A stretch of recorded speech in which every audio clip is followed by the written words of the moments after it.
Hello student and parents, मैं नितेश मुंद्रा हूँ और मैं हूँ मास्टर सीबीएसई नागपुर से। और आज हम आपके लिए लाए हैं एक इंफॉर्मेटिव वीडियो जो है Homi Bhabha junior scientist exam के बारे में। ठीक है, ये वीडियो में हम एग्ज़ाम के सारे पहलुओं की डिटेल में चर्चा करेंगे, जिससे एक स्टूडेंट या पेरेंट जो एग्ज़ाम देना चाहता है या जो पेरेंट्स अपने बच्चों को बचपन से कॉम्पिटिटिव एग्ज़ाम के तरफ उनका इंटरेस्ट बढ़ाना चाहते हैं, नेशनल लेवल की कंपटीशन उनको बचपन से देना चाहते हैं, उनके लिए ये वीडियो काफ़ी इन्फॉर्मेटिव रहेगा। पहली बात, जो एग्ज़ाम की हम बात कर रहे हैं वो होमी भाभा बाल वैज्ञानिक कंपटीशन, जिसको Homi Bhabha junior scientist exam भी बोलते हैं, और ये greater Bombay science teacher association करवाता है। ये एग्ज़ाम पूरे ऑल इंडिया के लिए है वैसे, बट मेनली इसके जो 8 रीजन है उसमें के 7 रीजन महाराष्ट्र के हैं और एक रीजन ऑल इंडिया लेवल पे दिया जाता है।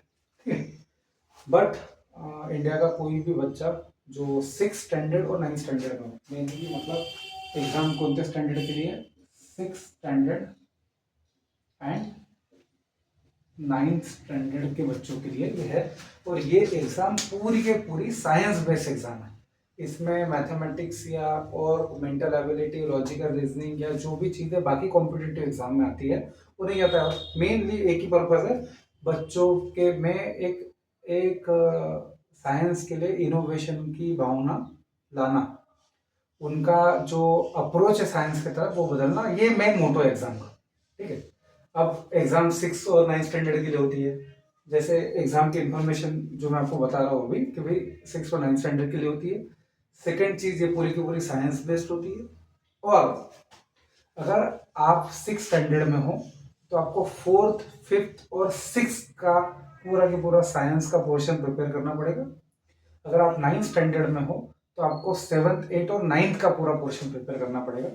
सबसे इंपॉर्टेंट चीज, मतलब आपको अगर आप 6 स्टैंडर्ड में हो तो 6 स्टैंडर्ड से 60%, 5th स्टैंडर्ड से 20%, 4th स्टैंडर्ड से 10% और जनरल 10% आएगा। अगर आप 9th स्टैंडर्ड में हो तो आपको 9th स्टैंडर्ड से 60%, 8th स्टैंडर्ड से 20% और 7th स्टैंडर्ड से 10% आएगा। और जनरल जो आपको पूछा जाएगा वो 10% है। ठीक है, ये जनरली होता है। बुक्स कौन सी यूज करनी है, जनरली ये चीज के लिए बुक्स बोली गई है महाराष्ट्र स्टेट बोर्ड की साइंस की बुक, जो 4th, 5th, 6th, 7th, 8th, 9th को यूज होती है। और उसमें जो भी टॉपिक है, जो महाराष्ट्र स्टेट बोर्ड के जो किताबों में जो भी टॉपिक है उससे related CBSE, IB, ICSE board में जो भी कुछ रहेगा वो ये सिलेबस का पार्ट होने वाला है। ठीक है, तो ऐसा नहीं है कि आप 6 स्टैंडर्ड में तो 6 स्टैंडर्ड का पढ़ के हो जाएगा, आपको पूरा एक ओवरऑल नॉलेज लगेगा 3 साल का। ठीक है, पहला ये हो गया। दूसरा शेड्यूल क्या है, मैंने कुछ इंपॉर्टेंट डेट्स लिखे हैं 2024 वाला एग्जाम के लिए।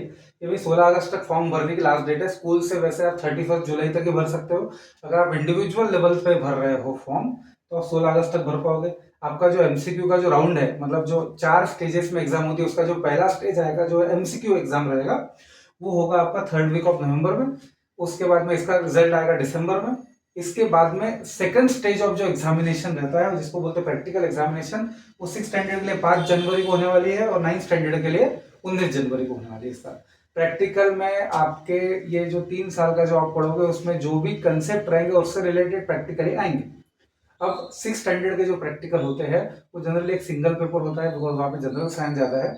और जो 9 स्टैंडर्ड के प्रैक्टिकल है उसके लिए 10 मिनट्स 10 मिनट्स 10 मिनट्स ऐसे फिजिक्स, केमिस्ट्री, बायो में डिवाइडेड होता है। ठीक है, फिजिक्स का 10, केमिस्ट्री का 10 और बायो के 10 मिनट, ऐसे 30 मिनट का प्रैक्टिकल का एग्जाम होता है। ये प्रैक्टिकल का एग्जाम होने के बाद में अगर आप इसमें भी सिलेक्ट हो जाते हो, इसका जो रिजल्ट आता है इसका इसमें सिलेक्ट हो जाते हो और जैसे तो फिर आपको एक सबमिशन करना है, क्या एक्शन रिसर्च प्रोजेक्ट का सबमिशन करना है जो आपको 9 मार्च तक करना है। आप जब सबमिशन कर लोगे तो आपको वहां पे वो एक्शन रिसर्च प्रोजेक्ट के इंटरव्यू और आपके जनरल इंटरव्यू के लिए 16 मार्च को जाना पड़ेगा। और फिर लास्ट में 6 अप्रैल को होगा प्राइज डिस्ट्रीब्यूशन। ये इस साल का शेड्यूल है। ठीक है, फीस क्या है, अगर आप स्कूल से भरते हो तो 320 रुपीज लगते हैं और आप अगर इंडिविजुअल फॉर्म भरते हो तो 500 रुपीज इसकी फीस है। ठीक है, इसके अलावा स्टेजेस ऑफ कंपटीशन मैंने बता दिया कि एक एमसीक्यू का राउंड होगा, उसके बाद फिर प्रैक्टिकल एग्जाम होगा, एक प्रोजेक्ट वाला होगा और फिर इंटरव्यू होगा। ऐसे 4 मेन स्टेजेस ये एग्जाम के हैं। एग्जाम बहुत हार्ड नहीं है, बहुत बच्चे इसको सीरियसली प्रिपेयर नहीं करते, या प्रिपेयर करते तो कोई गाइडेंस प्रिपेयर नहीं करते, गाइडेंस आसपास के टीचर्स से लेते नहीं है, इसकी वजह से ऐसा लगता है एग्जाम हार्ड है, बट ऐसा नहीं है। आप अगर एक प्रॉपर प्रिपरेशन करोगे, प्रॉपर फॉलो करोगे जो उनके वेबसाइट पे बताया गया है, तो आपको एग्जाम बहुत ईजी लगेगी। और इसके आपको एक एक कंपटीशन की फीलिंग जो बचपन से आनी चाहिए, जो हमारे समय स्कॉलरशिप एग्जाम से, नवोदय एग्जाम से आती थी, उसके लिए एक नया ये चीज़ है। न्यू एज बच्चों के लिए एक बहुत बड़ी एग्जामिनेशन, ठीक है। बाकी प्राइस तो जो जिनको सबसे 10% जो टॉप मोस्ट बच्चा रहता है, गोल्ड मेडल और 3000 रुपीज़ स्कॉलरशिप, उसके बाद में 10% को सिल्वर मेडल और 2000 रुपीज़ स्कॉलरशिप, और उसके बाद वाले को ब्रॉन्ज मेडल और जो है 1000 रुपीज़ स्कॉलरशिप है। और एक एग्ज़ाम का रेशो तय है कि भाई हाँ, यहाँ से 7.5 बच्चे यहाँ जाएंगे, फिर 7.5 बच्चे आगे बढ़ेंगे। तो बार बार फिल्ट्रेशन होकर एक बहुत अच्छे अगर आप लास्ट तक पहुँचते हो तो बहुत अच्छे कॉम्पिटिशन के बीच में, बहुत अच्छे ब्रेन्स के बीच में आप अपने आप को पाओगे। तो अगर आप ये एग्ज़ाम देना चाहते हो तो अच्छे से प्रिपेयर कीजिए। अगर आपको कोई भी डाउट है तो आप हमको, हमारा नाम है मास्टर CBSE नागपुर से, और हमारा कॉन्टैक्ट नंबर है 9595414948 या 9730017720। कोई भी आपको कोई भी हेल्प रिक्वायर हो तो आप यहाँ पर हमको कांटेक्ट कर सकते हैं, ठीक है। और बेस्ट ऑफ लक।